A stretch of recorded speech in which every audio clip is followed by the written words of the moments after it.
दोस्तों आज के वीडियो में हम लोग डिस्कस करने वाले हैं स्क्यू लाइन्स के बारे में और इस पे क्वेश्चंस भी करेंगे, है ना? मोस्ट ऑफ स्टूडेंट जो कंफ्यूज करते हैं कि पैरेलल लाइन्स और स्क्यू लाइन्स एक ही होते हैं। तो मैं आपको कंफ्यूजन को दूर कर देता हूँ कि पैरेलल लाइन्स जो होते हैं वो दोनों 2 लाइन्स के बीच में डिस्टेंस जो होते हैं कांस्टेंट होते हैं। यानी gap between 2 lines always be constant. और दूसरा कंडीशन क्या होता है कि उसको कितना भी एक्सटेंड करेंगे, एक दूसरे को इंटरसेक्ट नहीं करेगा। अब स्क्यू लाइन्स में क्या होता है, ठीक है?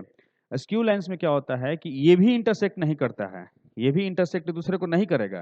कितना भी उसको एक्सटेंड करेंगे एक दूसरे को कट करने वाला नहीं है। लेकिन इसमें एक और चीज़ होता है कि ये पैरेलल नहीं होता है। ये क्या है? पैरेलल नहीं होता है, इंटरसेक्ट भी नहीं करता है और पैरेलल भी नहीं है। मतलब क्या है? ये दोनों लाइन के बीच में 2 लाइन के बीच में जो डिस्टेंस होते हैं, वो हमेशा कांस्टेंट नहीं होते हैं, ठीक है ना? वो कैसे दिखते हैं? तो देखिए ऐसे दिखते हैं। ये जो 2 लाइन है, ये लाइन है और ये लाइन है। क्लियर है?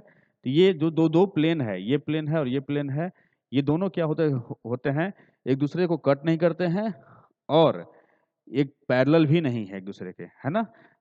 क्लियर है? तो they never meet, they are not coplanar, एक प्लेन पे भी नहीं होते हैं। Their direction ratio are not proportional, इसका डायरेक्शन रेशियो भी प्रोपोर्शनल नहीं होता है। They don't have common point of intersection, इसके बीच कोई भी पॉइंट ऑफ इंटरसेक्शन नहीं होता है, ठीक है ना? और एग्जाम में कैसे क्वेश्चन पहचानेंगे? तो देखिए ऐसे क्वेश्चन कुछ ऐसे आते हैं, find the shortest distance between the lines. इसमें क्या होता है? जैसे R1 है, R1 क्या है? जैसे इस तरह से दिया हुआ है कि 2i cap plus 3j cap minus k cap plus lambda times of I plus 2j plus के।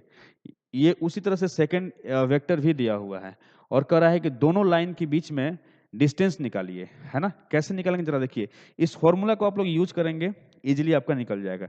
जैसे मैं एक फॉर्मूला देता हूं कि distance equals to a2 minus a1 dot b1 cross b2, है ना? अब रही बात कि सर b1 b2 क्या है, a1 a2 क्या है, मैं बता रहा हूँ। और इसका क्या लेंगे? मोड ले लेंगे कि निगेटिव भी आता है तो इसको पॉजिटिव ही समझेंगे, क्योंकि डिस्टेंस हमेशा पॉजिटिव होता है। क्लियर है? b1 क्रॉस b2 का मैग्नीट्यूड, यहाँ पे मैग्नीट्यूड लिख देंगे। ये हमारा इसका फॉर्मूला हुआ। इस फॉर्मूला को अप्लाई करके क्वेश्चन को सोल्व करेंगे, ठीक है? अब समझते हैं कि भाई a1 a2 क्या है। तो यहाँ पर देखिए कि ये जो हमारा वैल्यू है, ये क्या है? a1 है और यहाँ से यहाँ तक क्या है? a2 है ना? सिमिलरली ये हमारा b1 है और ये हमारा क्या है? b2 है, ठीक है ना? चलिए सबसे पहले इस टर्म को निकालते हैं अलग अलग, है ना? तो a2 माइनस a1 क्या होगा? तो देखिए a2 माइनस a1, a2 ये है, a1 ये है, तो -1 -2 कितना होगा? तो लिखता हूँ a2 माइनस a1 जो होगा हमारा क्या होगा? माइनस का 3 cap 3i cap, 4 minus 3 plus का j कैप, है ना? 2 और माइनस पहले से है तो माइनस और माइनस क्या हो जाएगा? प्लस हो जाएगा, 3k कैप। ये हमारा निकल गया a2 माइनस a1, है ना? अब निकालेंगे b1 cross b2, b1 cross b2, cross product निकालेंगे। क्रॉस प्रोडक्ट कैसे निकालते हैं? i कैप जे कैप और के कैप। याद रखिएगा ये जो टर्म होता है पहला प्लस माइनस और ये प्लस। आई के करस्पॉन्डिंग इसमें लिखेंगे आई जे के करस्पॉन्डिंग यहाँ से b1, तो 1 2 1 1 2 1, यहाँ से 2 माइनस 1 1 2 माइनस 1 1 ऐसे ले लिया। इसके बाद इसको सोल्व करेंगे, है ना? तो क्या करते हैं कि रो और कॉलम को एलिमिनेट करते हैं, तो माइनर हमारा बचता है 2 1 माइनस 1 1। तो 2 क्रॉस मल्टीप्लाई करेंगे, 2 इंटू 1 माइनस ऑफ माइनस 1, तो कितना हो जाएगा? आपको हो जाएगा 3i कैप। कितना हो जाएगा? 3i cap.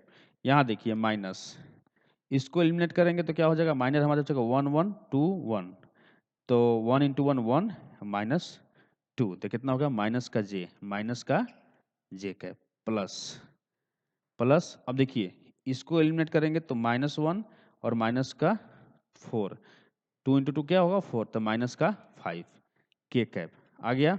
अब इसको थोड़ा अरेंज कर देंगे, 3i कैप प्लस का जे कैप माइनस का 5 के कैप। ये हमारा b1 क्रॉस b2 निकल गया। तो b1 क्रॉस b2 को हम लोग क्या करेंगे? मैग्नीट्यूड निकालते हैं, तो देखते हैं क्या आता है। तो ये आएगा अंडर रूट ऑफ आई का कोफिशिएंट का स्क्वायर 9, जे का कोफिशिएंट का स्क्वायर 1 और -5 का स्क्वायर क्या होगा? 25, यानी टोटल को जोड़ेंगे तो अंडर रूट 35, ये आ गया। अब इसमें हम लोग पुट करते हैं, ठीक है ना। अब जरा देखते हैं कि डिस्टेंस जो है d equal to A2 minus A1, ये है आपको लिया हुआ है माइनस का 3i कैप प्लस का j कैप प्लस का 3k कैप डॉट प्रोडक्ट, है ना, किसका, तो B1 क्रॉस B2, ये वाला वैल्यू लिखा हुआ है 3i cap plus j cap minus का 5k कैप, ठीक है, डिवाइडेड बाई इसका मैग्नीट्यूड कितना है, तो √35 है। क्लियर है, यहाँ तक क्लियर है ना। और ये यहाँ क्या है, हमारा मोड है, ठीक है। तो अब इसको आई डॉट आई क्या होता है, 1 होता है, जे डॉट जे 1 होता है, के डॉट के 1 होता है। तो -3 3 माइनस का 9 1 और 1 मल्टीप्लाई करेंगे तो 1 3 इंटू -5 माइनस का 15, है ना, मोड डिवाइडेड बाई √35, ठीक है।